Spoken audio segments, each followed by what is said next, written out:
All right, Human Zoo Inc. Without further ado, without any more deliberation, um, I decided to really I come to you tonight after viewing something from a man that I have respect for, and just to make some points plain and very clear. The whole issues, or a great many of the issues that beset us, and that are actually coming to a head in these times, and that are being used against us, are issues of our division. As a believer, as a man of the faith, though I slip, I make a great many mistakes.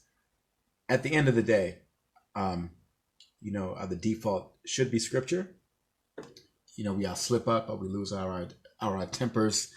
We can say things at times that we regret as believers, right? But the point is to not so much try to be, or to totally rest in sin or in our wrong. Right. And I mean, that's just with any individual, right? With any adult, we would like to think of ourselves as being at the end of the day rational, correct? In the end, as opposed to the heat of our moments, that in the end, with our careful deliberation and with our careful, with I should say with a level of calm and our patience, we would all like to think and expect, and I hope that at the end of any given situation, that we would make the correct decision. Correct. So at the same time, though, we also, at times it really is necessary, like for us to really to really become grounded. Sometimes, our beliefs have to be challenged, and at times we have to be shaken out of our states of our apathy, or out of any grounding, that we may be too settled in. All right, and at this point, I had a video, an upload. Some months before the whole COVID thing took place, or before we became aware of this, sinister, elusive sort of illness that seems to have all these questions surrounding it, and all of these strange governmental answers to this situation that Sweden, with no masks, and with no quarantines, and with no social distancing, and without all the madness, somehow seem to heal themselves in the same way we always have as human beings, right? Through a herd immunity. The same way that we get through every single flu every single year since we were children, right? But somehow with this one, there were all these strange practices. Sorry, let me adjust this with the sheltering in place, and these are things that just made it more and more difficult for us to come together. And with that being said, it may seem as a kind of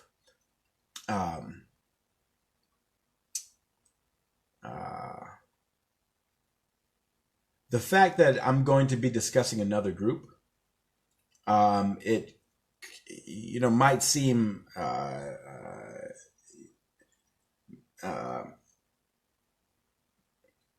it might seem as though I'm shifting the argument from one group to another. and that, I'm being hypocritical, but that isn't all the case. The issue is there is a single group who is benefiting from from the infighting. All right, there's a group, and an individual that I respect, a rapper, spoke on this. Lord Jamar, he said, long time ago, and I had posted this, back in 2018, but I believe I had seen it, some years earlier. That's neither here nor there, but he did speak on the issue of George Soros with regard to Black Lives Matter and social engineering as being a concern, right? That I know that Black Lives Matter was not something that was our movement. He said that it was something, that was the byproduct of social engineering. Right? I mean that, these things like, I can't breathe.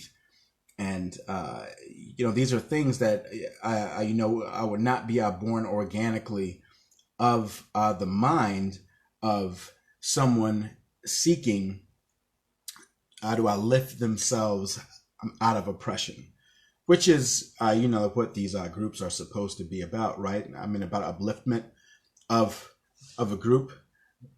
However, just the name Black Lives Matter, like what that does is, for those who are not aware of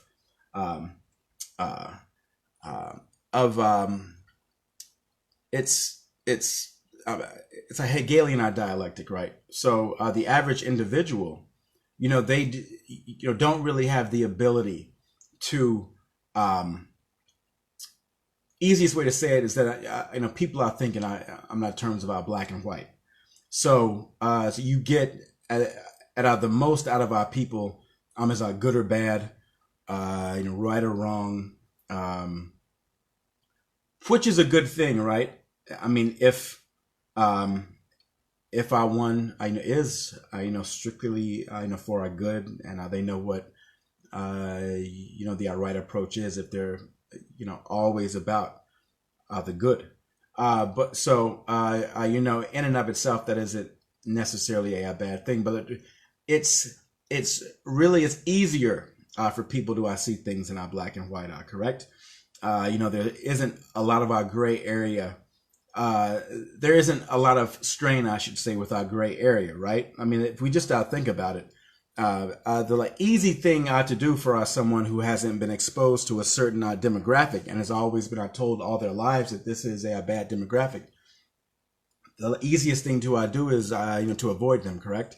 So or to just maintain these beliefs, and to just tell yourself, that these people are not worth it.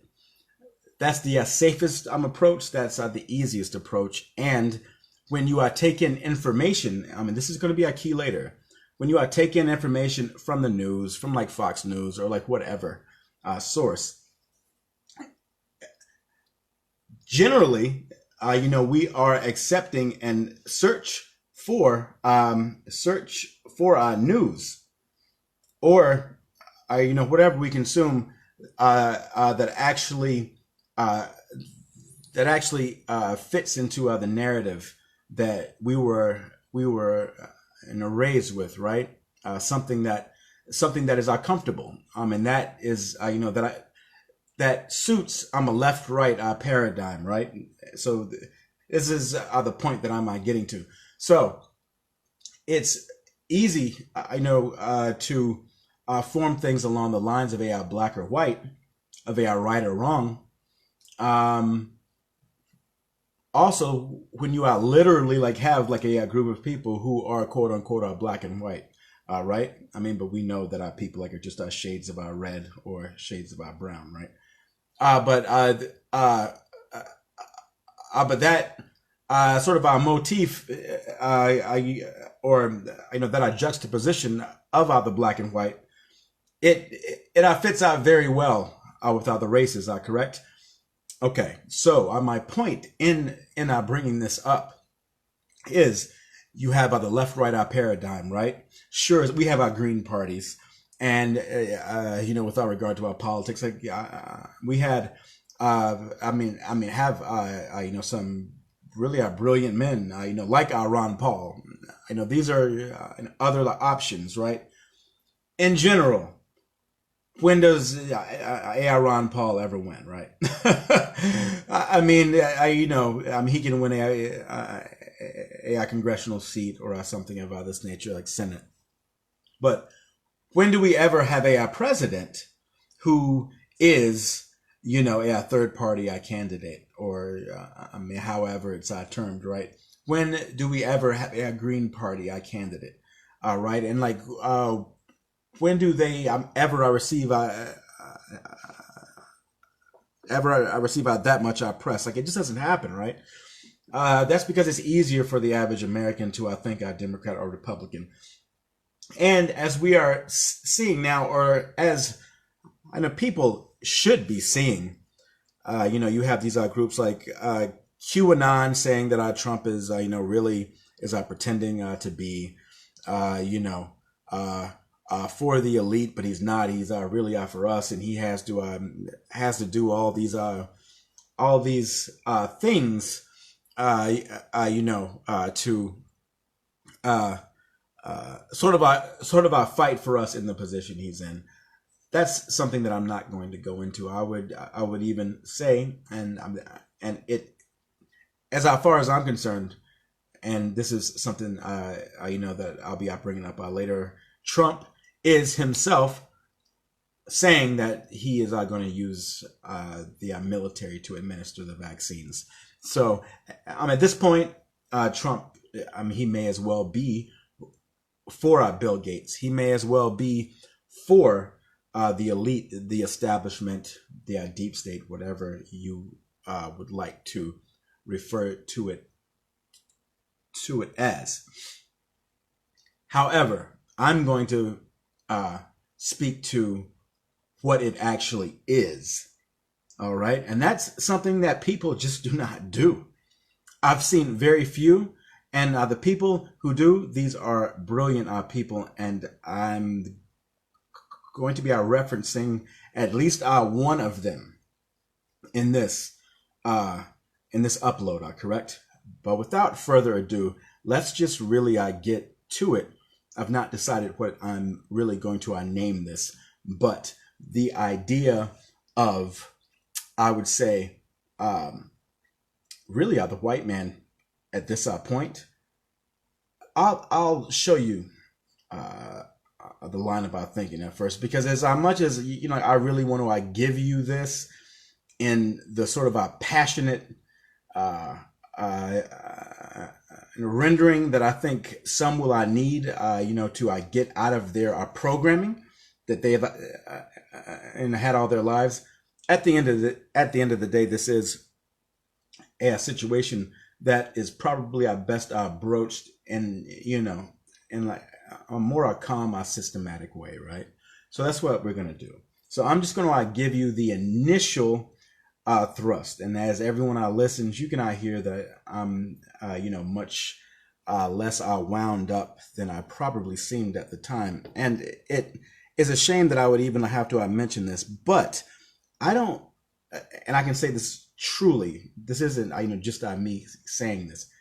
I don't have any personal feelings about any group of people.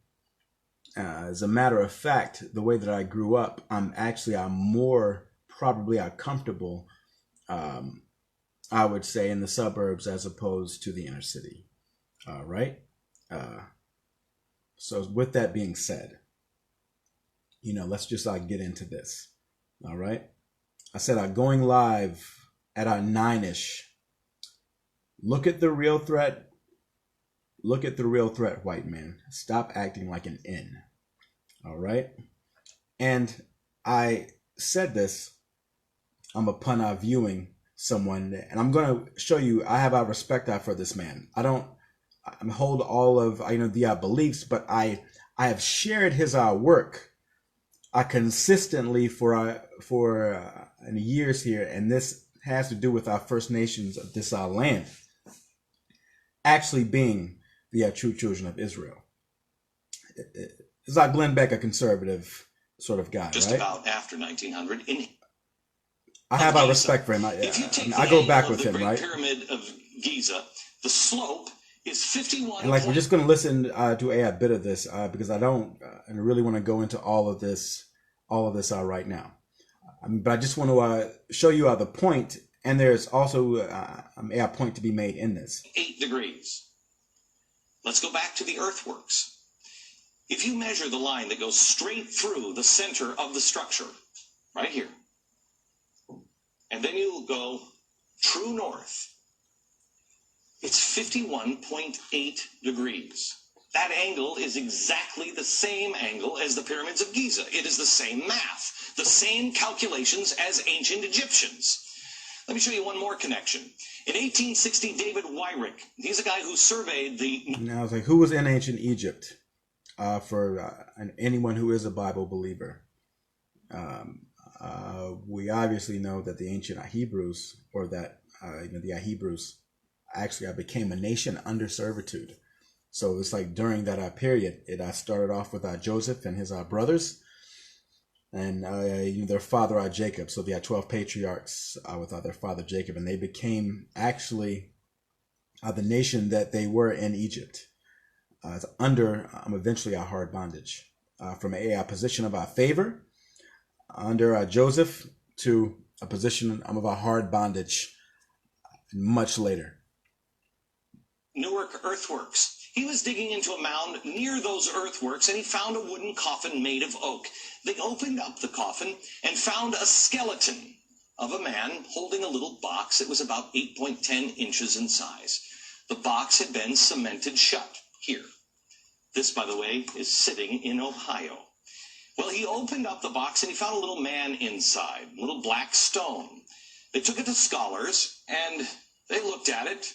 The man seems to be carrying something, and there's writing here. At first, they couldn't recognize. The writing is, they thought in 1860, some sort of Hebrew. Well, finally, about 20 years later, they found some rabbis living in the area, and the rabbis looked at that. And they could read it. They said it was an old kind of block Hebrew, and it was a rendition of the 10 Commandments. Now, this is another piece. Block Hebrew, they said they'd never seen anything like it. Mainstream archaeologists at the time called this a hoax. But then in 1900, or just about after 1900, in Israel, they found the same block-style Hebrew writing. Mainstream archaeologists still dismiss the findings. They found it in Israel, and they found it in Ohio.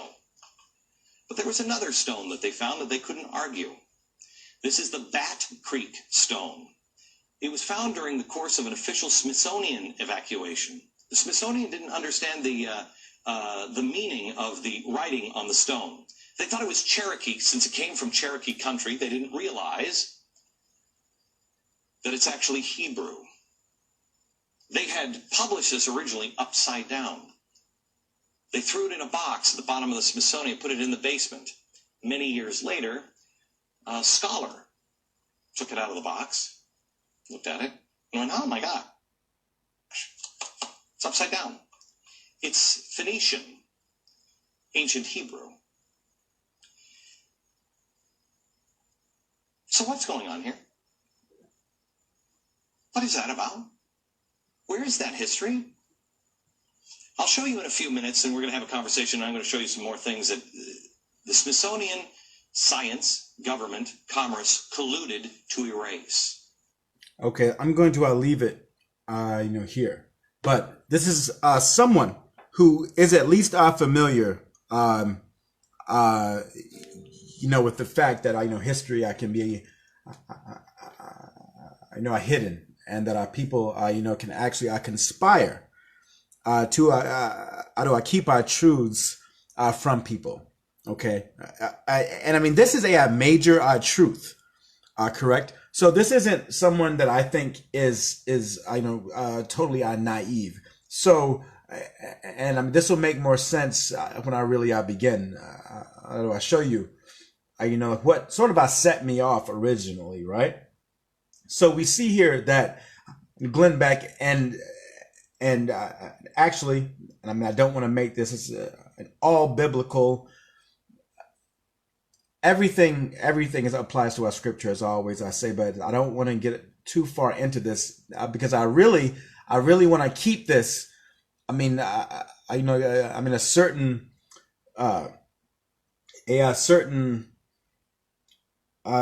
theme sort of going right now, right? I mean, but I can't help but mention this now as a Bible believer. Scripture says that the children of Israel, that the nations would actually conspire, to keep the remembrance or the understanding of them from the minds of men, even from themselves. So if ever there's a Christian who acts as if there's no such thing as conspiracies, is really out of their mind. Not only that, but as I said, this fits into a biblical prophecy as well. All right, this is what our scripture said they would do, and as the hashtag goes, the Bible real time that I use. Here we see the Bible real time with our regard to that. It's Psalms 83. There's another prophetic verse in the book of Revelations. It says that the earth would help the woman. All right, here's the earth helping the woman by revealing these artifacts. Right, so we have two themes, that are linking,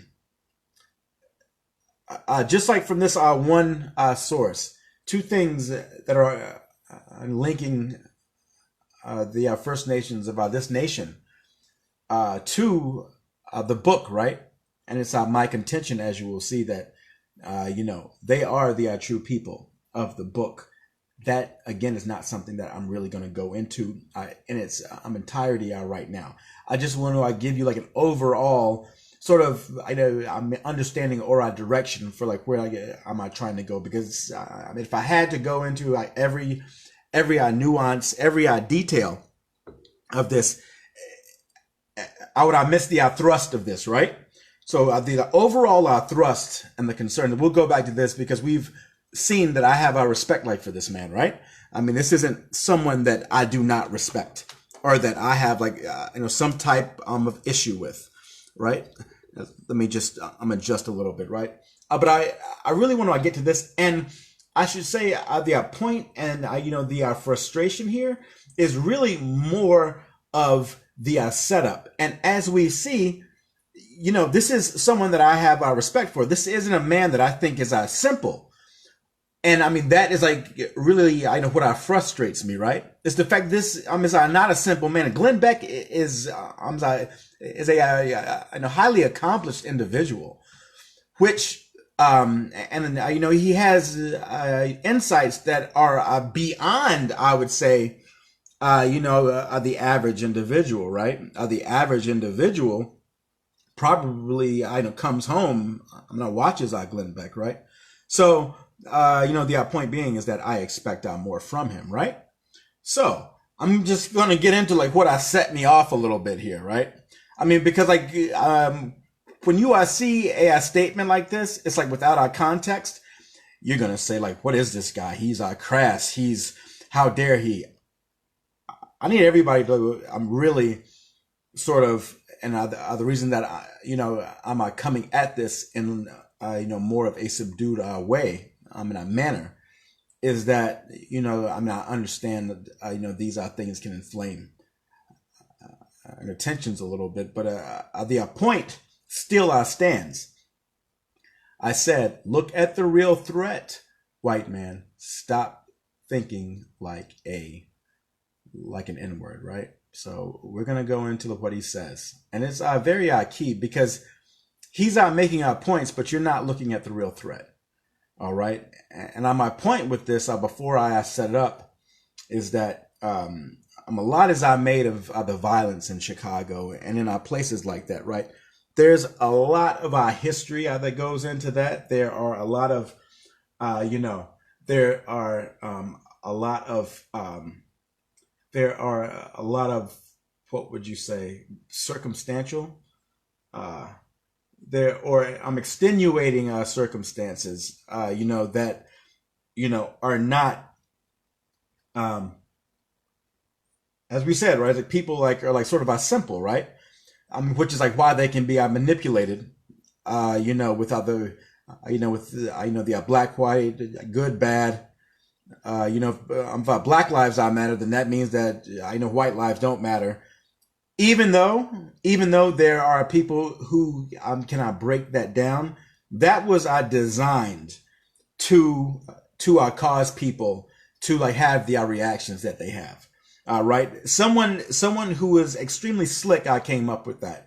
We'll discuss that later, because everybody gets that wrong, right? I mean, it's something that can be easily manipulated, right? And for like people who are not that savvy, they really can perceive that as saying, well, so you're saying that is I don't matter, right? It's either good, I'm not bad, right? So it's like if I'm white, then if Black lives matter, then my life doesn't matter, right? Someone who had a very astute understanding of the human psyche, actually I came up with that. A slickster, right? I'm a conniver, a very slick, we're going to see. These are people who are, who really have a keen understanding of the human mind. All right. And we'll probably even do a part 2 on that. Perhaps just, I should say, it would need a part 2 to really get into the basis of that. But these are people who are no lightweights in the realm of scholarly impact on the minds of men in general. These are not people who have not made an imprint on schools of our thought, whole schools of our thought. All right, psychology, sociology, all of these are things that are if I use in the right way psychology and to actually manipulate, and that is like what we're going to get into. Okay, but I want to show this, right? Okay, so this is Glenn Beck. Hopefully we can see. I'm using this hover grip along with a mic. So, we are doing what we can with what we have, correct? But let's listen. There's something, and it was weird, Pat. I don't know if you felt this yet, but some of the people that I have been talking to, some of my neighbors, they really feel as though this is it. We've lost it. Yeah. The nation is too far gone, and there was kind of this melancholy in some degree of this is not coming back. This is it. Yeah, I've heard that sentiment expressed quite a bit, and it's sad. Yeah, so I don't want to accept that. Really sad. I'm trying to remain positive, but it's hard. It's hard with this kind of insanity going on every day. I mean, we've talked about 5 or 6 things just this morning that a month ago you couldn't imagine. And look how often that happens now. Stuff that you just couldn't believe would happen happens every day, multiple times a day. I was talking. Okay, I not plan to stop it here, but just listening to this right now, just sort of like conjured out the image to what he was saying. And I've used this point with regard to shifts and changes quite a bit prior to all of the visible insanity, right? Because I've been arguing against, which has obviously served to cause a lot of our pushback, right? But I the point really was you're seeing the moral fabric of society, such um, uh, such as it is, right? Continually having these forces really, I'm really pushing the envelope. So that things that are, were acceptable, that were, I know, really are not acceptable 10 years ago are just really common themes now, and I discussed this really not long ago. There was an episode of a sitcom with a young boy. And the woman who I presented this, I was really graceful. She does really phenomenal work on YouTube, right? I went into this issue. Who's behind the porn industry? Things of this nature. But I mean, this was just a sitcom. This was a little boy with a gag ball. And he had the gag ball in his mouth because of some ridiculous reason. It was supposed to be funny, right? But these things have been forced continually upon us, and they have used these groups like an LGBTQ or like whatever movement in order to re-engineer society. And my whole point with bringing this up with people, and invariably, all right, if you bring this up, you are homophobic. You are somehow like an evil guy. You're not even looking at the point that I'm making. Why are they promoting this? You're not even looking at that. See? And this also goes into the Hegelian dialect, right? Hegelian dialectic, right? It's which I was like problem, reaction, solution. But there's also how this is eventually now the problem reaction solution is this, right? We can clearly use the COVID-19 issue like for this, right? So let's say the desired response is this in the end, right? I'm just going to go into this very quickly so that people who are not familiar with this can get understanding. So it's very plain and simple. I just take it by the numbers. Let's say the powers that be, right? Let's say that they want greater restrictions and control over the people because they really want to compete with China to have more. Let's just keep it simple, like industrial impact. For the purposes of building the military, of building the technological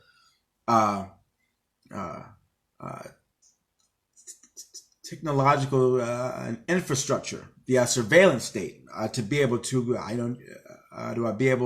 compete with China. All right. What they will do is say, okay, this is what we want, right? That's the solution, for us, right? So it's what we're going to do is create a problem to allow the nations to afford us the ability to have that sort of control over them. So if we're going to go to war with China, we need our people, do I have less rights? The more our rights our people have, it should be as simple, right? If we had slavery with our people who had absolutely no rights, and we became, the greatest nation or the most powerful nation, it would only stand out to reason that the more rights our people have, the less of an ability to really achieve that sort of our productivity, right? If our people, if they have our sick leave, and if they have, the ability, how do I take off of work, or do I, change our jobs, or do I go on vacation, or do I travel? Then, that's going to give them options. And we don't want them to have options in the future, because we're really going to eventually have a situation that is not just going to be a sort of a competitive thing in the friendly Monday night football sense. This will be World War III, as Einstein said. it will be, he said, I know not with what our weapons, World War IV and V shall be fought. He said, but I know, or no, excuse me. He said, I know, not with like what our weapons, our World War III will be fought, right? But he said, I know of a surety that our World War IV and our V will be fought with our sticks and stones, right?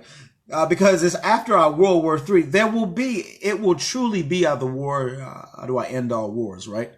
So with that being said, they are really planning for, not just a skirmish. This is, we're talking about the end of the world, really, right? So, and we're also talking about people that will be using the United States as a proxy for their war, just like they've always done. But this will be the war to end all wars, right? So these are people who don't have any respect for you or me. They have no concern for you or me. All right. These are people who really work using psychology all the time. And it is imperative that we have an understanding of this. If we don't have an understanding of this, then we're just going to be pawns. Who wants to be a pawn, right? This should be really pretty simple, right? And when you really see what these people think of you, you don't just, not want to be a pawn, because in society, we get used to certain concessions, or we get used to certain, how do I give, do I get a little, right? Is you really, have to do certain things. You have to work a job. You have to sort of take stuff off your boss, depending on the job that you have and wherever you're working for. There's a term even, in the drug selling, in the drug selling world that has become a part, of, the parlance of the average American, or as I work this way into other suburbs, which actually generally happens, right? But I know the term I take an L, right? It's this is our life, right? We get used to having to give a little bit, having to get knocked down a little bit, right? So,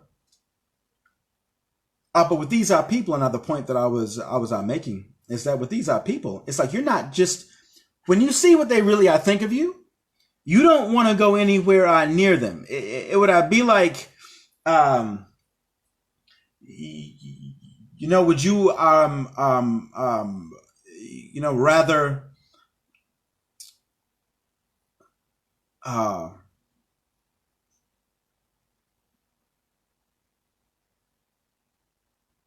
these are people that you don't want to play with. Would you just sort of want to just as our parents that used to tell us, something, or as the thing goes, sometimes you have to let your kid touch the stove to have that experience. It's better. How do I learn? How do I not touch the stove from other parent than them and actually doing it?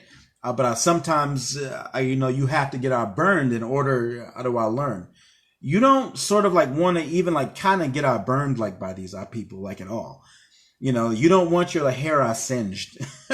You don't want even to just even to just graze these people, because these people are.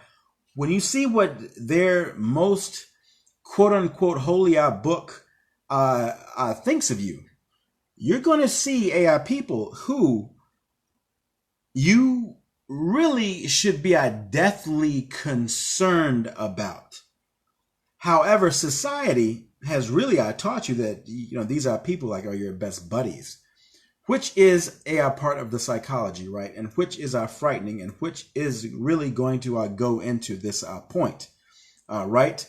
All of the things happening are really leading up to these people having absolute control over you, having absolute control over the nation as a whole. Not just a little. You're not just going to get singed. You're not going to get burned and, learn your lesson. you are going to be incinerated. Probably in a FEMA camp, so it's quite literally. All right? This is not a joke.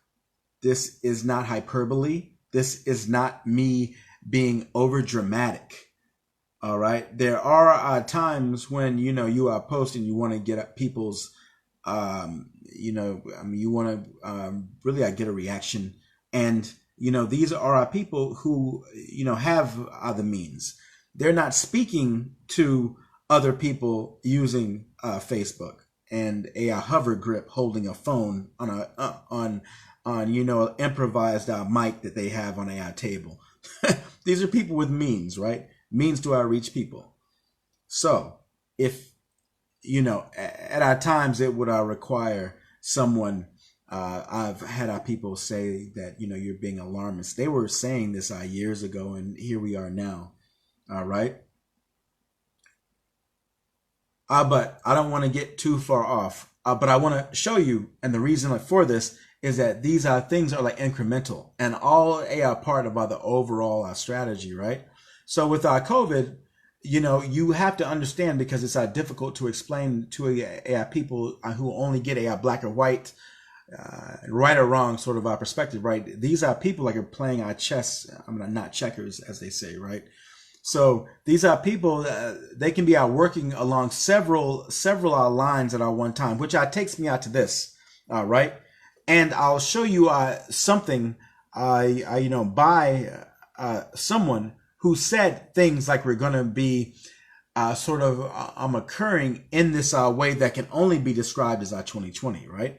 And it's only 2 years shy of when he said all these things would occur, which shows you these things are not happening by chance.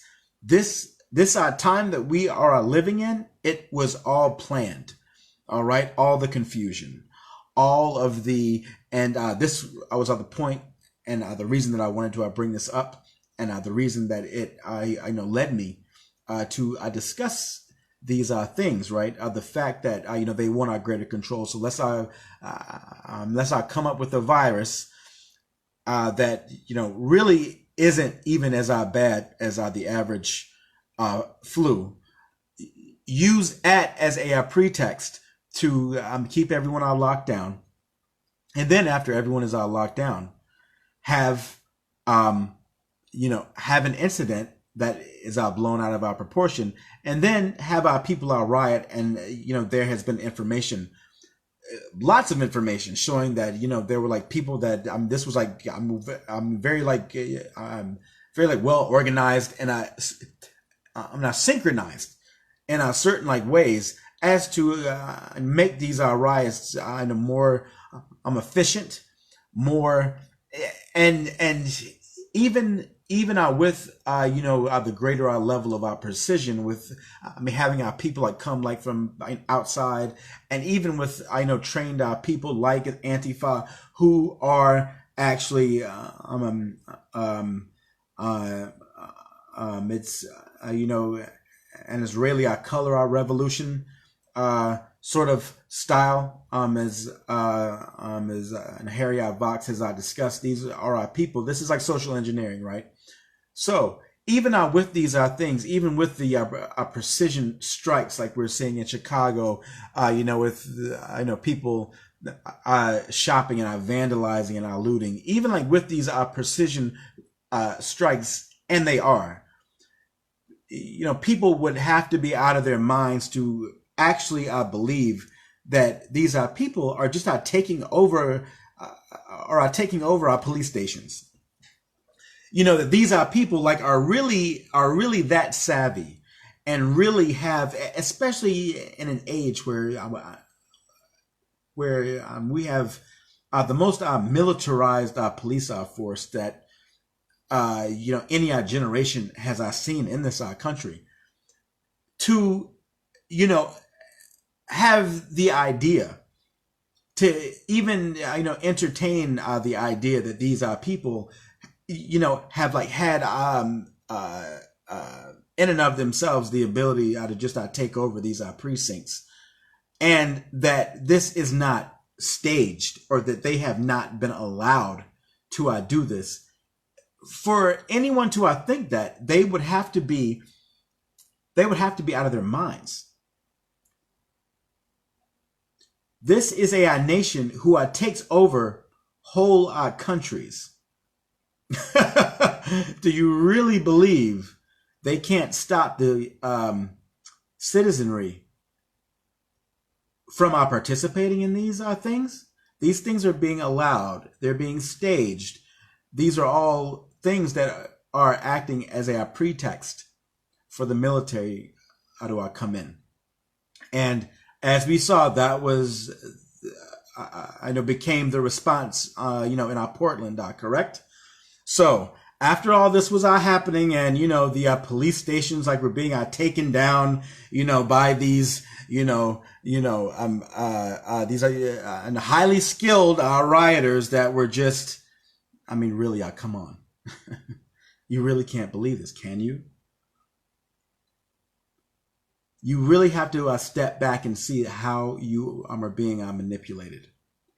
So there are many of us who have said this is absolutely is what they want. These are people who want a situation where there is a martial law. And there are those of us who saw the police stations being burned, and supposedly taken over, and said to ourselves, this is obviously being used to create a martial law situation. And lo and behold, go figure, we begin to see the secret police emerge. All right. And as we used to say in the military, a full battle rattle. Right. These are people. These are people really they look like Darth Vader, sort of ish. Very menacing, very sort of a mechanical, very with the gas mask and the level of equipment. These just look like really like a quick reactionary paramilitary. Not even a paramilitary. These are people who looked like highly specialized special forces units, and highly no short changing of the equipment, right? This obviously was not. We were seeing where all of our tax dollars have been going with regard to the militarization of the police. And, these are concerns that, journalists like Ben Swan were, raising a long time ago, journalists with integrity that we are seeing quite rapidly diminish, with our regard. These are our people that you really have to look for. And there has, been alternative media for some time, but it's getting to the point with the level of censorship that you are really not, you're really going to have a very difficult time finding the truth, right? Which brings us back to Glenn Beck, someone, as I said, that I respect. All right. I was talking to a friend of mine. He's an architect, and he works at a big architectural firm. And he said, they had this global conference call a couple of weeks ago. And they were all called in, and they said, these CEOs who God only knows how much money they're making, they bring in some guy to give them a talk. And he said, the first thing out of this guy's mouth is,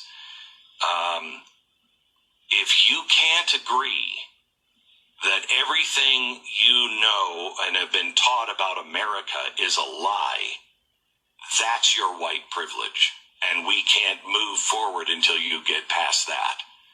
And he was like, he said he just looked around and everybody was just standing there and nobody said anything. And he's like, everything that we've been taught is a lie? Wow. I mean, and what are you going to do? Are you going to be the one? And, in some ways, we're really going to regret not being the one that stands up in the room and goes, guys, come on, I can't be the only person here. There are problems and there are things that we've done wrong. But everything we've known about our country is a lie? I'm sorry, but if he says that I have to accept that to work here, I'm not working here. I mean, we're being conditioned to accept insanity. Insanity. Okay. Now, I'm viewing this.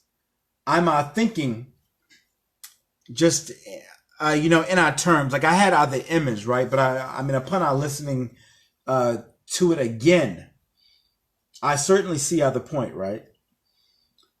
However, I think anyone who listens to this can see the narrative, right? Can see the white privilege, see how this is playing squarely into the best interest of the people who, as I said before, will be using the United States as a proxy to fight at World War III. And the point of that is that for everyone are familiar with those times like a World War II. You had a situation where the average civilian was chipping into the war effort, right? So you would, this was like a world war, right? So you had the average sort of a patriotic American citizen, rationing things, right? And our women, they realize the importance of pantyhose material really being used for the paratroopers, right? And the need to ration things and to sacrifice. The average civilian, had that. And there was that, and this is really, and see, this is a thing, right? It's like, yeah, you have to be able to see the gray area. I totally understand what Glenn Beck is saying because the powers that be, how they have benefited, they not just benefited from having the infighting. They have benefited, as I've said, from demoralizing the society, from separating us from any notion of a what it means to be an American, right? And certainly from someone, from my perspective, right? Growing up in the suburbs, there was a sense of, maybe some alienation, maybe not having, a real life footing, but that's all kids, right? And as it stands, the schooling and the programming was always there, right? So, for instance, and I don't want to veer off on this too long, but it does speak to a point, because obviously, January is looking like the good old days, right? So when I think of of the period when I was in high school, that is those were golden years almost, right? But if you look back at that time, there was always this sort of a miseducation and this sense of propaganda, this notion of there was always an issue with regard to our education. Everything was politicized, right? So there was the understanding that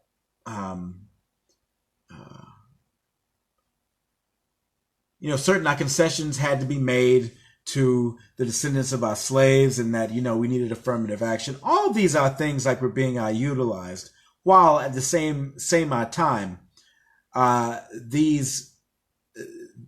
certain group was benefiting these things, correct? They were benefiting from the education that would only relegate an understanding to a period up until the point of the transatlantic slave trade. There was no deeper understanding of anything, right? So when you do that, when you are in control of the media, and as people have noted, the understanding for someone like myself, the understanding, and it is wildly different than, say, someone in Europe who is receiving our news on Africa, right? You are receiving a view of yourself on our purpose, because it really mainly happened in America, as opposed to someone who was in Germany viewing news on Africa. News here, the presentation here is that there was always that sense of not quite being someone who was from who was from really from anywhere that possessed any level of our humanity, and that my humanity actually came from slavery, and that on some level, and of course I'm not the only one who is perceiving this, of course you would say the dominant society, or those who have been given the understanding that they are from the dominant society, and there is a bit of our privilege there, as opposed to thinking that you are somehow from some sort of a backward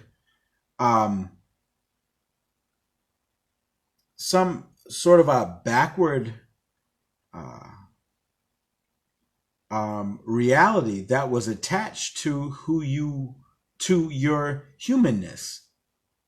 In effect, this understanding of not quite being human, there was that specter of that. So once you are given that, you're not the only one as an African American who is given that. Other nations are given that.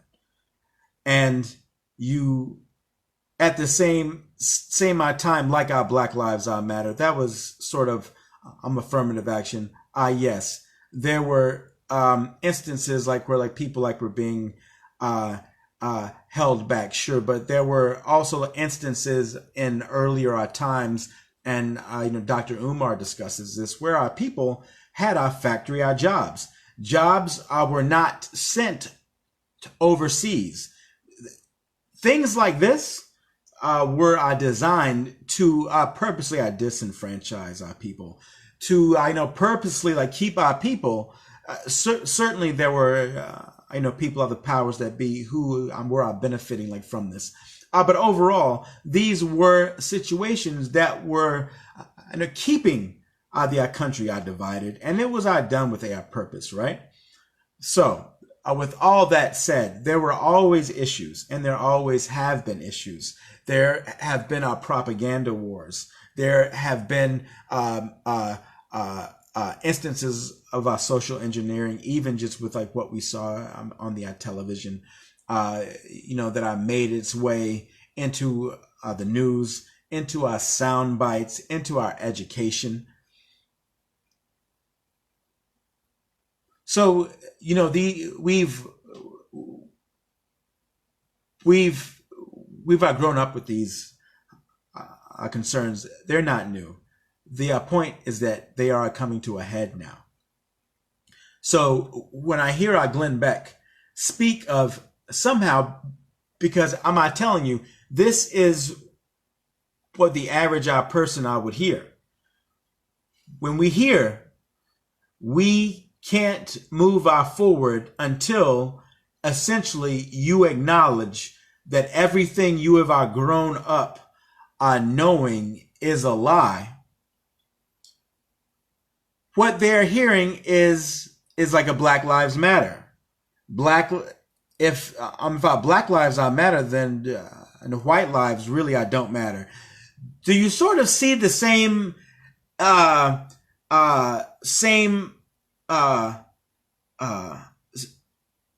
same sort of kindling really being laid out in all these areas? It's from the same, what I want to say is this is all from the same mind. All right. This is a very crafty mind. All right. And a part of the frustration is, and I don't think, because as he was saying it, like I had the sort of like even the image in my mind that this was a black guy that was, that was overseeing this and that was saying this. But the point was, who was behind this black guy? Even though he did not specify that it was, but it's still that like feel, right? Even if this was a white guy, it's still that like feel that these are black issues are somehow suffocating me, right? That you are trying to change me. What I'm saying is these people have been working this angle on our separate groups, on individual groups, the inter-group dynamics of dealing with different groups altogether. There have been so many traps set. But I think if you look at the nomenclature, you'll see, if you actually analyze it, these minds, the source is all the same. It can be tracked, the intellectual, fingerprints of the manufacturers and the designers, can clearly be seen. All right. There's a certain mind who is behind all this, and they've really always had that sort of influence. These are people who really work with archetypes, and stereotypes are a form of an archetype. And I will do a part 2 because that is really going to go into the archetypes of racism. It's like you are dealing with, and archetypes are the source of all magic. Really, these are motifs. Even if you think of a voodoo doll, right? It's like you have something that is really supposed to be a representative of, or the personification of, someone else. And I'm not sure if I can, perhaps I didn't intend, how do I go here? But this is, actually from a series I did before, right? Let me see if I can find the series, because this makes a point. I've not searched for things in the middle of, a presentation. I've tried to set it up in times past. However, let's see if I can. If I can't find this immediately, we'll just go to a part 2. We're just going to go to a part 2. But that is something. These.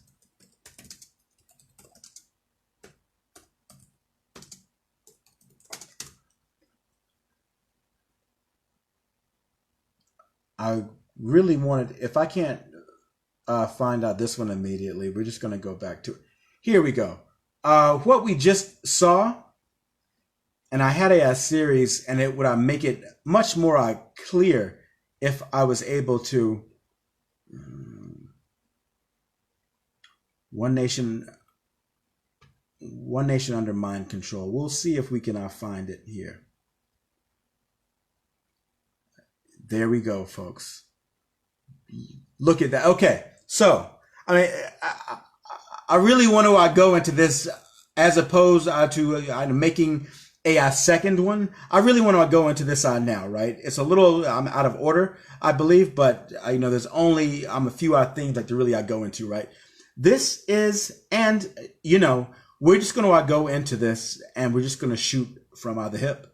The people who are actually in control of things, and we're going to go to this, and we're just going to make it very plain, you know. We're just going to make it very plain here. And without a great ideal of, I don't want there to be any like sort of a vitriol or like any like sort of a venom. But as the saying goes, you know who rules over you by who you can't speak against, right? What is your response? And the reason I have to be careful about how I broach this, about who is actually taking over the world, or really negatively impacting everything. And this is coming from someone who served in Iraq, who served in that an unjust war. There was no problem with the nation, being told there is a group who is behind all your woes.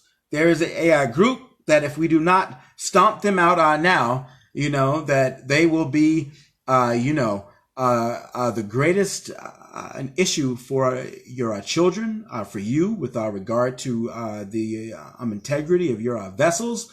They, these people are a threat to our life and limb, right? And we had no problem relating 9/11. That was Saudi guys, supposedly without box cutters, and I'm a guy in a cave in Afghanistan that somehow meant we had to fight against Saddam Hussein.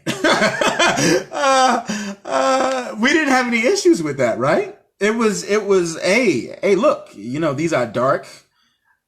People are a concern. But somehow,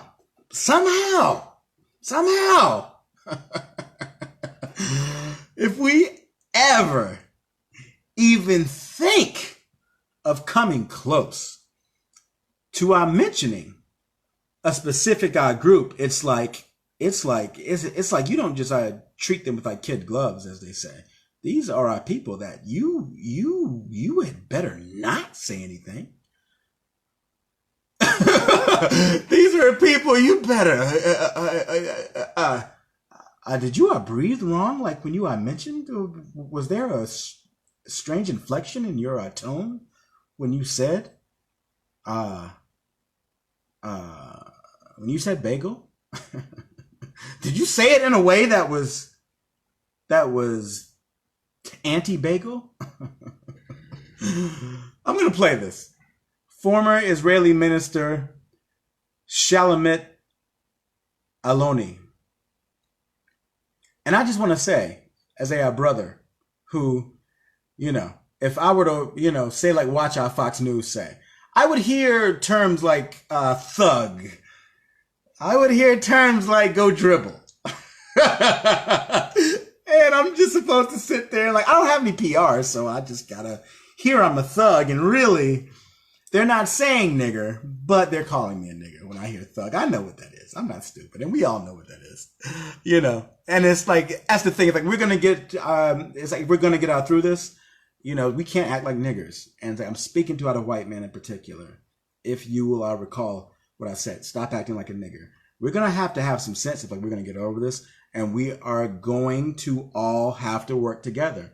And that is including individuals who are Jewish, like Henry Macau, and, like this Israeli minister, who are bravely speaking out against a demographic they belong to that other people can't say anything about. And I'm quite sure these are people, they get ostracized on some level. But we're going to go into this because this is sorcery. All right. The fact that someone can have a gun to my head, they can be Jewish. And if I say this individual is trying to blow my brains out, suddenly the concern becomes not this individual, but the fact that I would even raise a sort of specter or cast a pall against the integrity of this individual for having a gun in my head. You're just supposed to get shot, nigga. You're just supposed to die. I mean, that's the situation that we're dealing with. This is totally the insanity that we're dealing with. And, I can make a light of it. We can laugh at it, but really the joke is on all of us.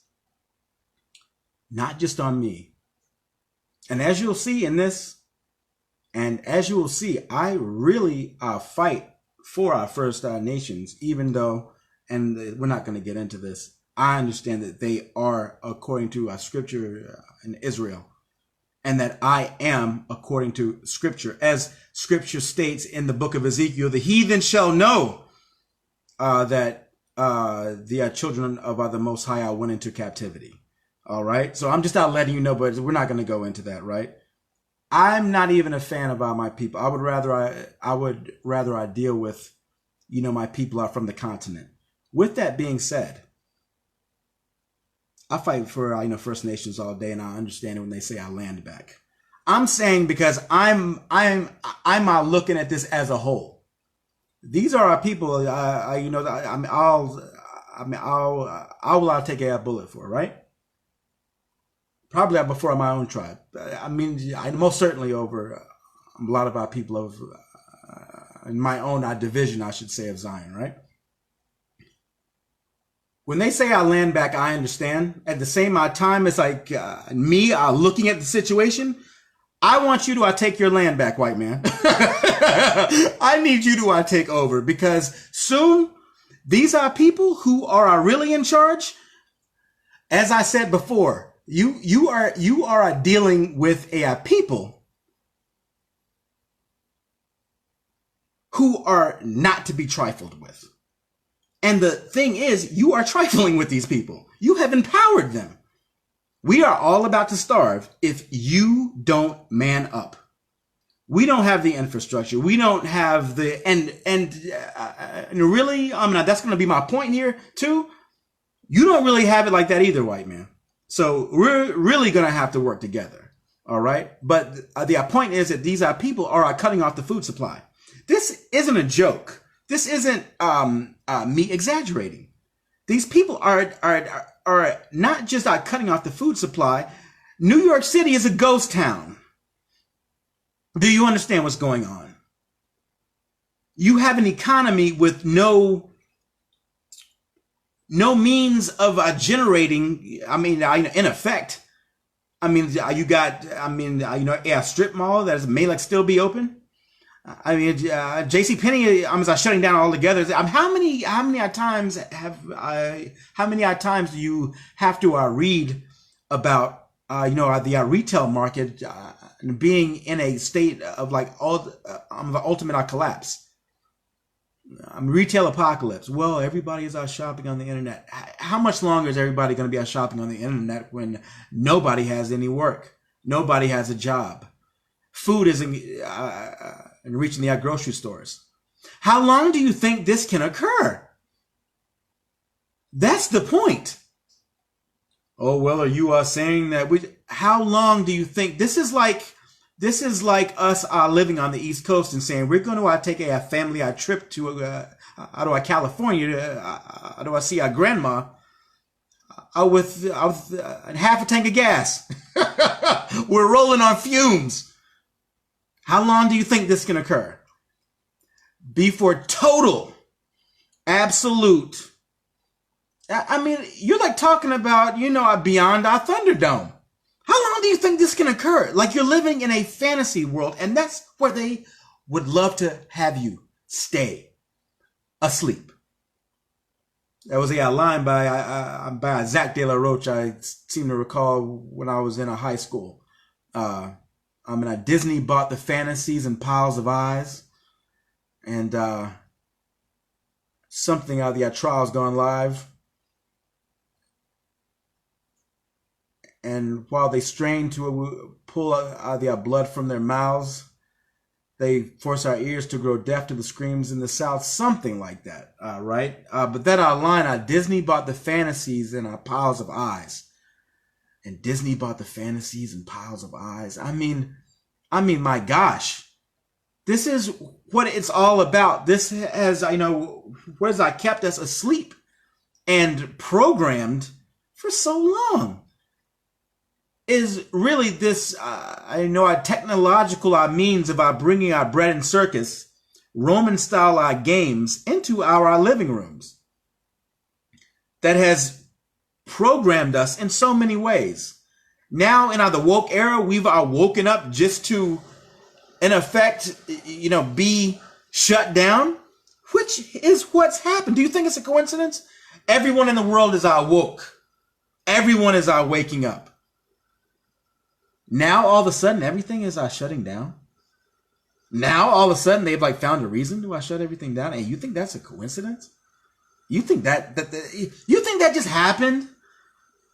Just like we just happened to take over our police stations.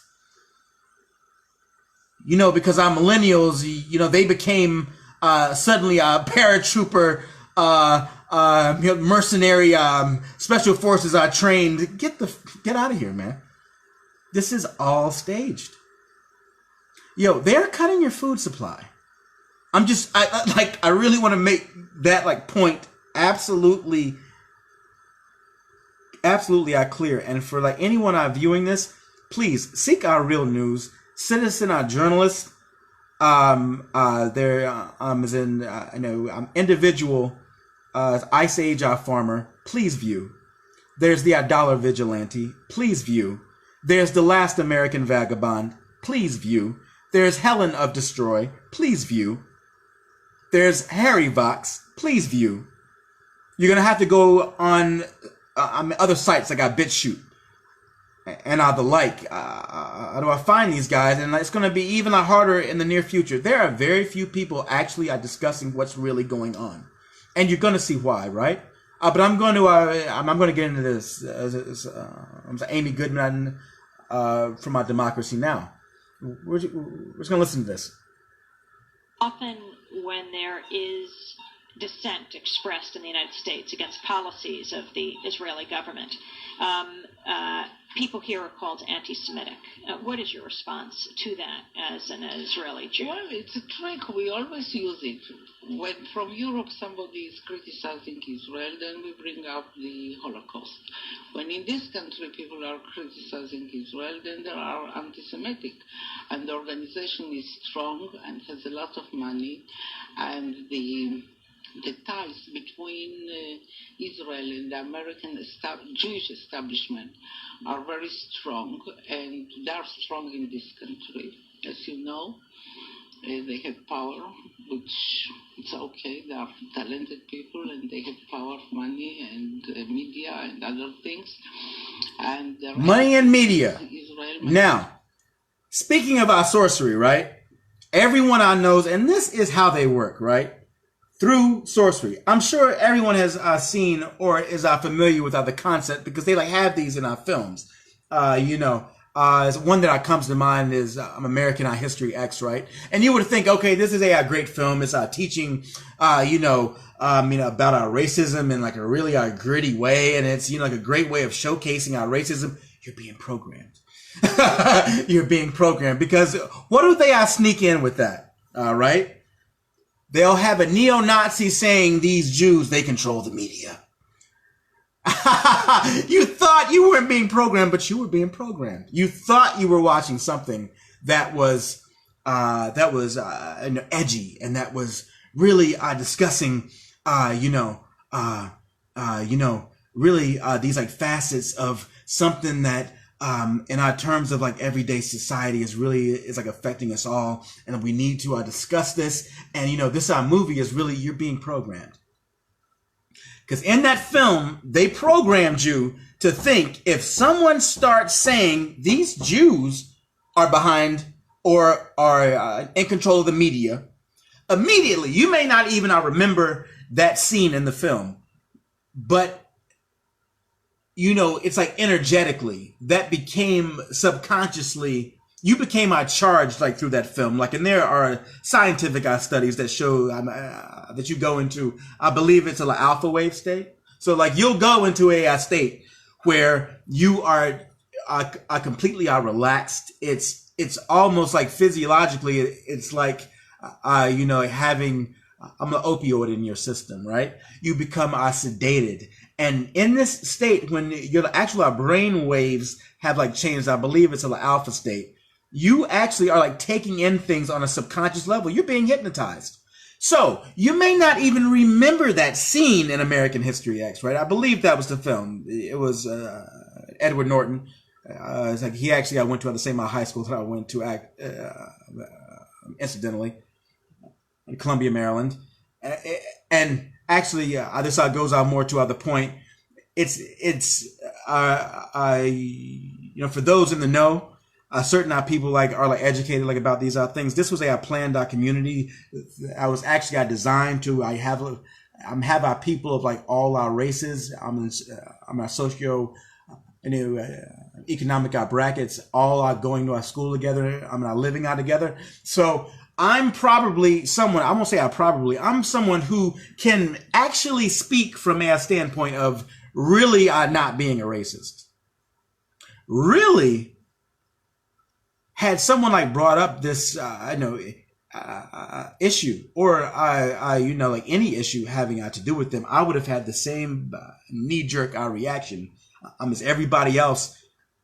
Probably, I started out learning these things. I'm at 2011, really at 2010. So I would say 2009, I would have had the same reaction. Are you anti-Semitic? That seems very. I was totally oblivious. I have no clue what was actually going on, man. All right. So we're going to get back to this, though. This is the issue, though. These people are dealing with high-level sorcery. Television is sorcery. It is. It's a technological sorcery, but it's sorcery. You're being manipulated. All right. And with a film like American History X, you're being programmed to think certain things. So when I start I'm making sense, when I start going someplace, your immediate thought, well, you're saying that the Jews control the world and that they're. See, I can't even let you know who actually not only has a gun to my head, but actually has a gun to your head as well. And your children's heads. All right. When I actually bring up the point that I did years ago, that these people listening to Joe Rogan and Abby Martin, I was saying what you're seeing there. They were discussing the issue with the Palestinians. I was saying, and I may bring that up. I may have to do a second part of this. I was saying what you're seeing there is what they are planning here, because they are planning on martial law. I've been a watchman. I've been warning people for years. Martial law is coming here. There's a quote by Netanyahu. He said this was on Press TV. It was actually recorded at a Mossad watering hole. Right. This was in 91. And he made the very candid statement, because he did not have any idea, obviously, that he, would be. I'm making this for posterity sake, for those who know what happened, upon this information. He said something to the effect of, America is a golden calf. We're going to chop it up. And something until it's the world's biggest welfare state. This is what we do to our countries that we hate. Something to the effect of, I paraphrase, is we break them slowly for quote unquote refusing to be our slaves. You have to understand, and you will not understand that statement if you don't understand the Talmud. The Talmud says you were born to be their slave. Do you understand that? Do you really get that? Not only that, this book says, in effect, because these are people actually see themselves as our gods, right? In effect, they say it is not fitting that we be served, by animals in an actual animal form. I mean, it would be beneath us, right? So these goyim are actually as animals in human form. Do you understand that? They literally see you as chattel slaves. And who was behind the slave trade? Well, we know, as the hashtag here goes, and I had not planned not to go into this, but as the hashtag here goes, hashtag O _G _slave traders. And as the other hashtag goes, hashtag O _G _our witches. OG slave traders, OG witches. These people are behind all of these things. And if you just have the knee-jerk reaction of, are you being anti-Semitic? You're going to lose everything, man. And really, we're saying that we are losing everything. All right? These divisions, I'll show you. As I wrote here, the world is being destroyed by a group you don't have the balls to question. And it's for this reason. All right? Anti-Semitism is a trick. We always use it. But what is the end result of that trick? You will lose everything. You can say thug on national TV during our family hour news. These are thugs. They can go and tell your black ass to go dribble. No pushback at all. Go dribble. We can't say the N-word, but we can say a thug all day. We're getting to a point though. I mean that they're just going to be able to say the N-word on the nightly news, because it's we're all going to be the N-word, and it's really going to be you need to get your vaccines, and because of this pushback, we're bringing in the military, which is already what they are discussing doing. Right, this is the Rockefeller Foundation. This is a little out of order, but I want people to see. This is from Henry Mackow's website. Are the Rockefellers and Sotomayor Illuminati Jews? My Judar says yes. He looks like my Uncle Mark. Right? So this is Henry Mackow, who is actually Jewish. And I make that a point because you can see their political leanings and actions reflect reflect their religious beliefs. They believe you're an animal, right? So they believe you're a slave, right?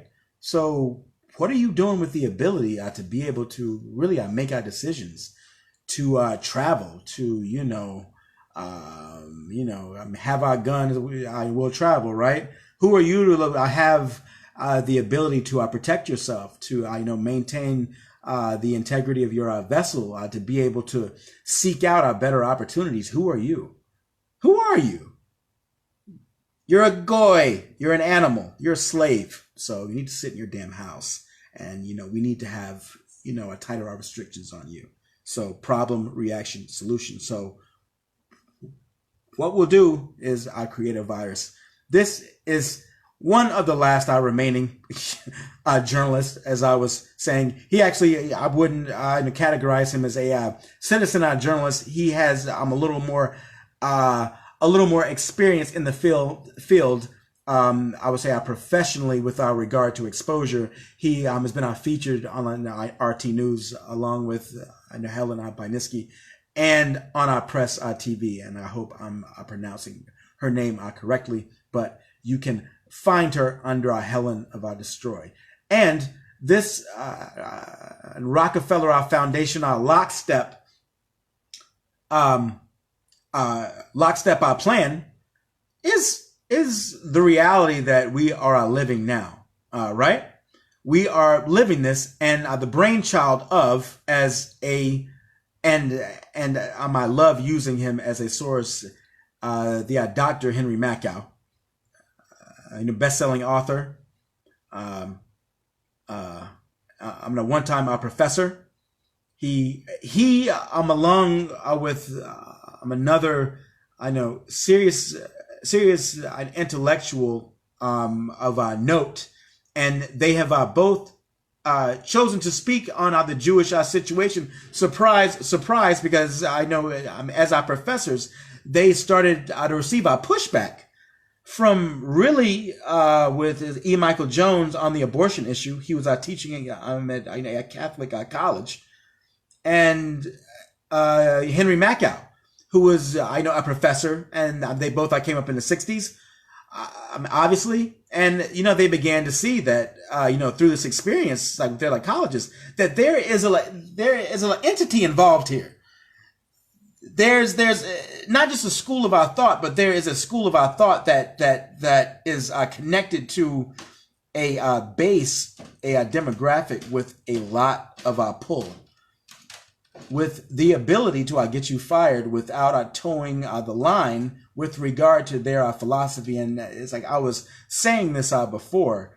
You're not progressive. You are programmed. And this is something that we all really have to. The Bible says, examine yourself first.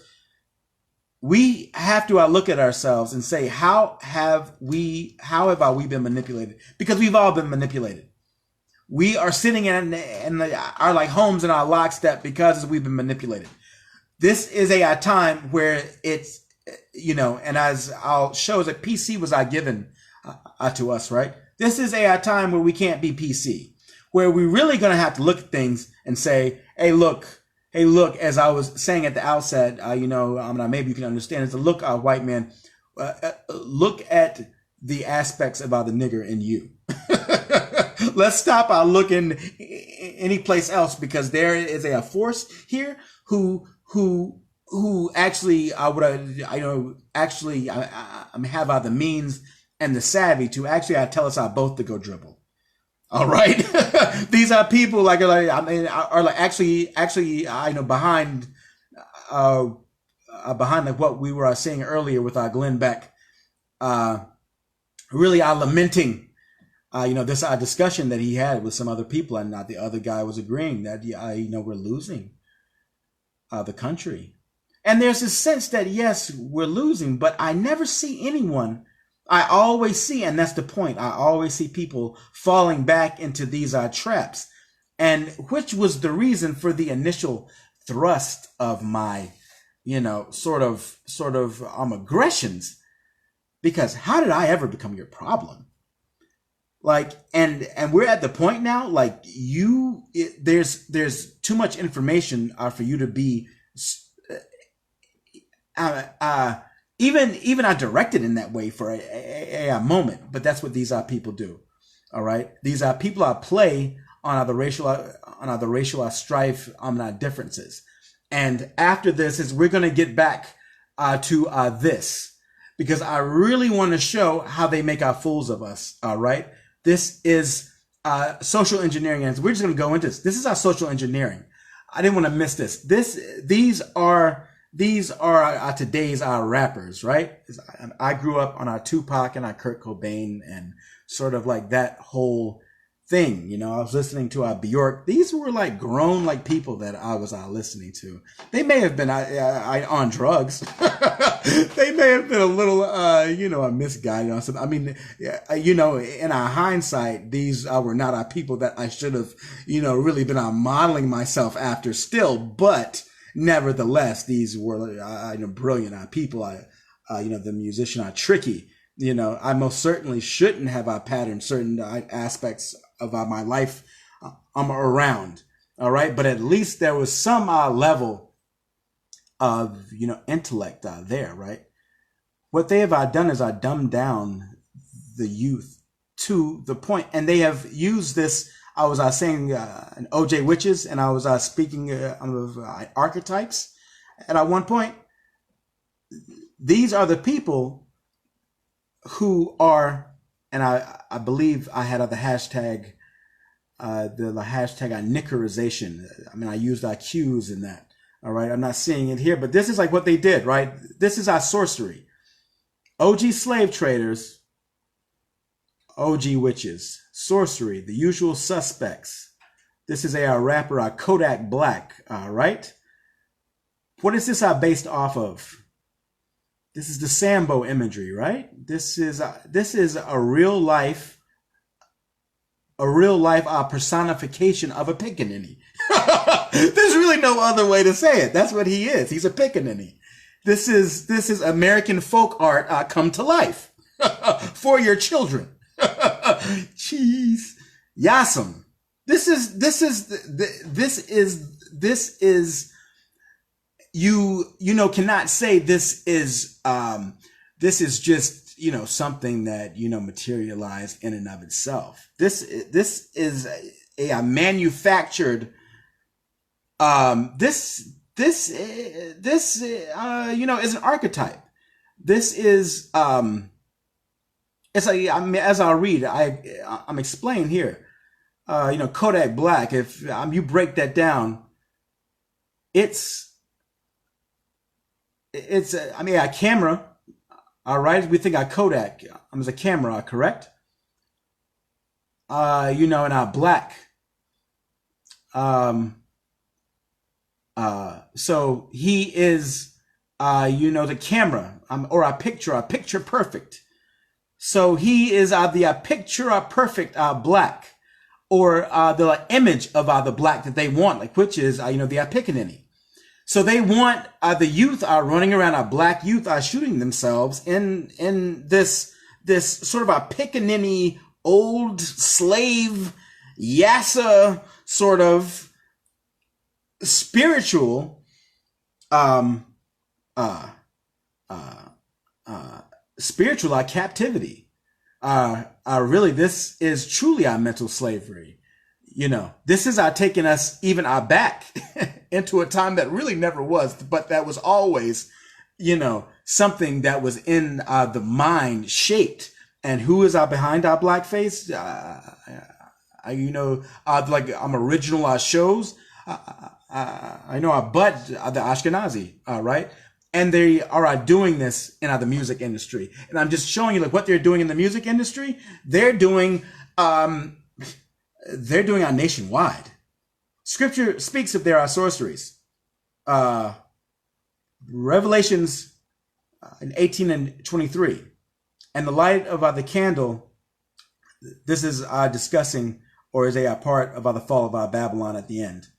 All right, but it's saying at the very end, for by thy sorceries were all nations deceived. And before this, it's like it gets into the fact that there will be no more musicians or pipers or songs. This is for those who don't know, and I cannot go into all of it right now because of our time constraints. Revelations 18 is discussing America. And yes, Babylon is falling before our eyes. It's, as I said, it's like we're on fumes right now, trying to get to grandma's house. All right. So you could say, that's just coincidental, right? Here again, this is like an accurate point. A prank in 2017. Or it's like when I was a kid, I'm in the late 90s, I'm in high school. I know 2018, that's a rapper. And here we go. Here we go. This is what they're talking about. When they see you as goyim animals that they can manipulate and control, which is all sorcery is, which is all witchcraft is. This is what they do. They make a joke of you. It's a joke. This isn't a conspiracy. You're a joke to them. You're a joke to them. And they use these guys, obviously, to impact your children's, lives for the worse. obviously, this guy I checked out. It says, even how the title shows, it's a war zone. Why is a generation of our rappers are dying young? We know why, because they're being manipulated too. Or it's in that direction. Okay, and like I want to show you our Harry Vox. All right. Now, one of the things fuse, right? So now, welcome to the new world in America, where to get on a bus, to go through a subway station, if you think that the procedures at the TSA are onerous, right? Guess this is coming to a bus depot near you. It's a more invasive way, and the ruling class needs this because, let me say, if the ruling class ever saw wide-scale civil unrest, you'd see an Ebola outbreak in America right away. Okay, so this is what you see is that Ebola is another tool in the toolbox of the ruling class control. Yeah, to keep down absolutely, repression. positively, 100%. This is a tool. Right. Ebola doesn't just magically start spreading, and then we have this doctors that come back here. The white people, of course, live. Mm-hmm. The two whites who got it survive. All the black people that get it die. Right? It's very possible that these one of these NGOs over there is going around with a veil of Ebola or spreading it from a small plane onto villages. The point is to get hundreds of thousands of people infected with it and create the next phase of control. Now, one of the things I'd like to show to back up my claims here. Here's a document from the Rockefeller Foundation. Here are the people that the Bible warns us about in our Revelations 2:9 and 3:9. And the people are using the sorcery, as we saw in Revelation 18 that I just read. That like for by thy sorceries, all our nations were deceived. So, that was from that chapter 18 of our Revelations that I showed. If I did not mention that. All right. But this is the sorcery. And certainly all nations have been deceived by this COVID, correct? And by this issue.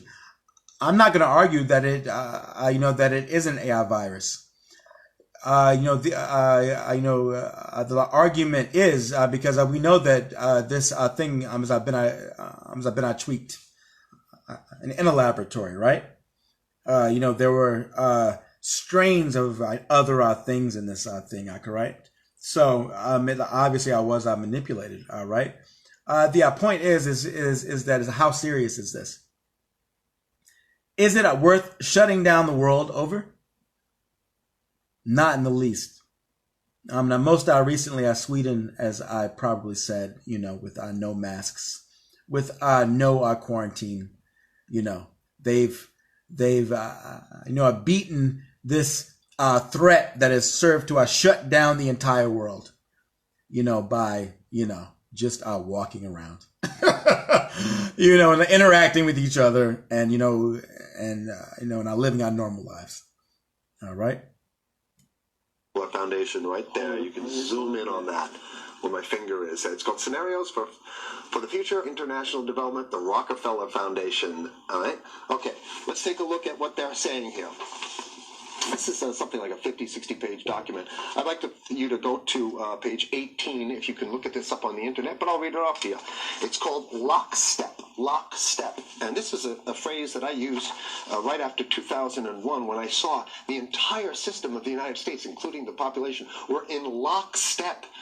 So the Congress went along, and yes, it was Osama bin Laden, and the people waved their flag and said, I hate, hate, hate, hate, and everything was in lockstep. Well, in 2010, they published this, Rockefeller Foundation, and here's what they're saying. They're saying that they call it a scenario. These are scenario narratives, and they speak about it in the past tense. So they put out this scenario, lockstep. A world of tighter, top-down government control and more authoritarian leadership with limited innovation and growing citizen pushback. Okay, I'll read a little bit of it. In 2012, the pandemic that the world had been anticipating for years, nobody was anticipating a pandemic, finally hit. We know who was, though. We know individually, it's like who was as well, who was also concerned. Of course, Bill Gates, correct? And as you know, we saw in another video, I made the statement, that the virus he was concerned about, that was going to affect the world. This pandemic, would likely be made like by him. How do you just have our foreknowledge of these things? Like Bill Gates just having our foreknowledge that a second wave is going to hit us that we need to be concerned about, and that he gleefully smiles with his wife on a couch, sort of knowingly. I won't say sort of knowingly, makes the statement, with a nod. I think it'll get their attention this next time. Amazing. It's sorcery that, like an individual that was, really just that prototype of a kid that would get socked for saying the wrong thing. And, now he's just become I won't say my Lord, but in effect, he's become, I've been given that sort of standing in this world, right? As a Lord over, or as a minister of our health, or of ill health over everyone, right? Unlike 2009's H1N1, this new influenza strain originating from wild geese. They use some scenario, but this is Ebola they're talking about. And as we know, they used a bat. So I was very astute. I'm going to bring that up. This as a gentleman, in effect, perhaps, not as an intimate as a protege, but this is an individual who studied under Zbigniew Brzezinski. So this is someone who is quite aware of the fact that conspiracies are actually realities, and that they're not some spooky thing as everyone has been sort of conditioned to think of them as. This is the way that the world works. I know people plan and strategize about how to control men. That's the way the world works. Unfortunately, folks. Pandemic-prepared nations were quickly overwhelmed when the virus streaked around the world, infecting nearly 20% of the global population and killing 8 million in just 7 months, the majority of them healthy young adults. The pandemic also had a deadly effect on economies. You can see that agenda. That's the agenda, folks. It had an effect on economies. It's a guy, his awareness of this, or his and a keenness of our mind, to really pick this out and to see like how it would be utilized. New York is a ghost town. New York is a ghost town. Everyone is moving out of Hollywood. There's a video I cannot show later. This is stuff that, as like Glenn Beck was saying, that you wouldn't, if I believed. I was just saying that, this nation, like, I was going to collapse, really based upon our scripture, and had our people really look at me like I was out of my mind. America, I was too big to fail. And they should have gotten that out of their heads in 2008. I know, really, but there was still that sense, of America. Even if something happened, there would be economic decline, but everything would bounce back. We're seeing now that there's no way of anything bouncing back. All right, we're at a point now where I'm just hoping that people begin to fight.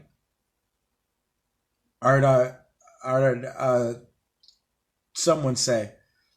I think it was David Banner. He was saying, they say, this is checkers are not chess. He said, this is like, as far as my people are concerned, I would just hope that they would, have the understanding that they're even in a game or that, they're even in a fight. I mean, people are totally oblivious. You have no idea. You are under assault. And, that's the only thing that I can do. That's the only thing that I have been doing. I'm pointing squarely at these people who are behind this, clearly. There is a single group. If you can, and, they know this all too well because they're behind it. They're the real terrorist. They know all too well if they give you an image of a dark guy in a turban, that's the first thing you'll think of when you think of terrorist, as opposed to an Israeli Mossad agent.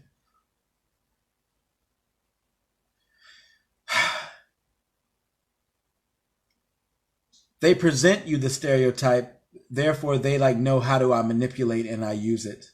They use your fears.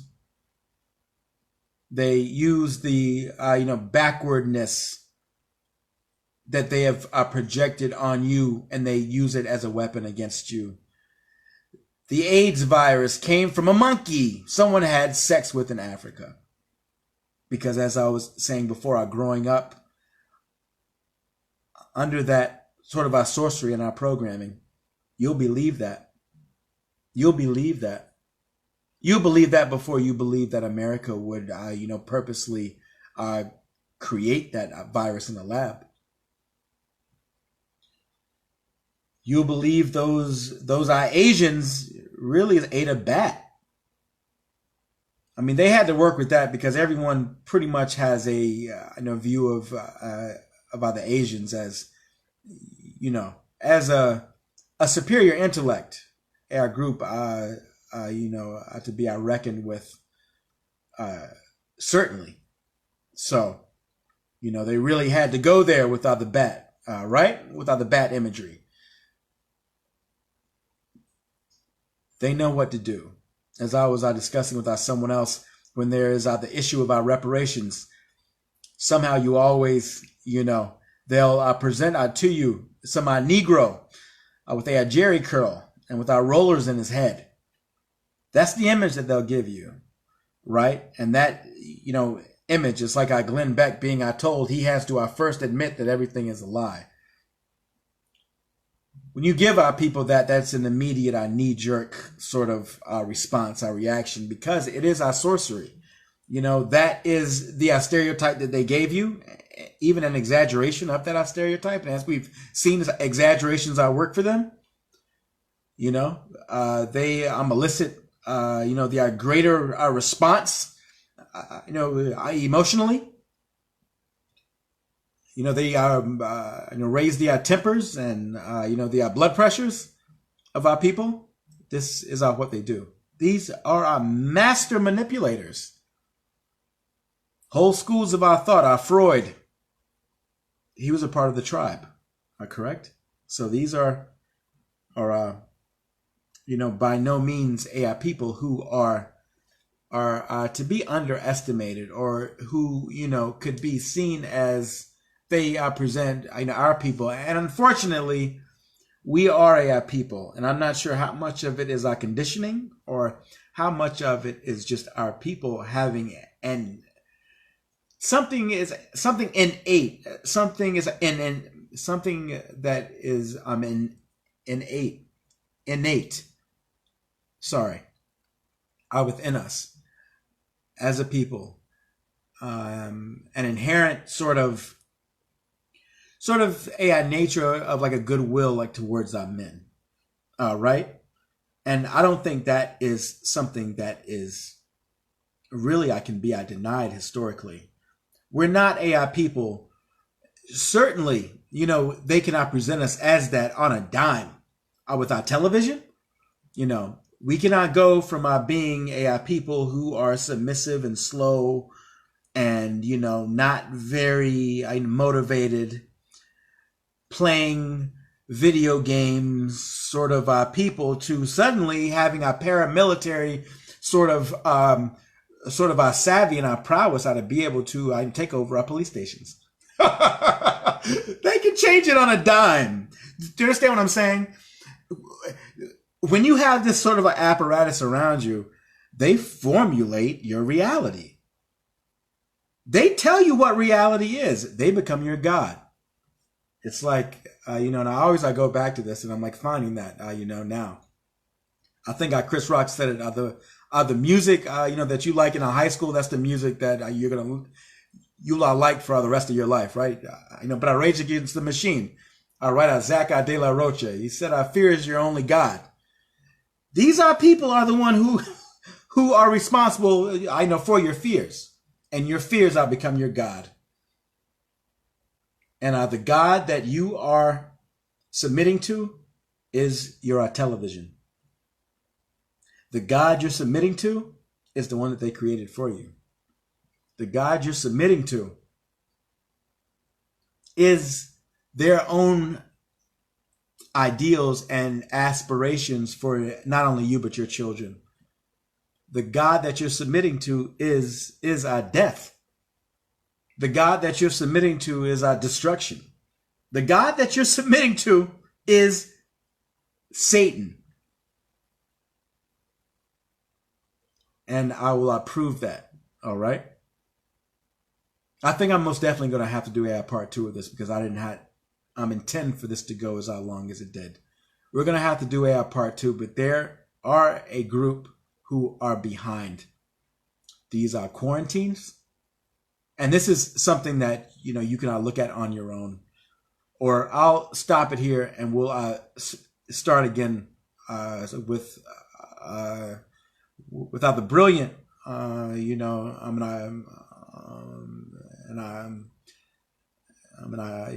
unflinching, uncompromising, investigative journalist and musician Harry Box. We're just going to leave it there. All right, Human Zoo will be discussing the nature of the situation. Same time tomorrow at 9 p.m. Central Standard Time. All right, to all believers, blessings, and may the Most High be with you. And if you're not a believer, I would start looking into it. All right, everyone. Good night.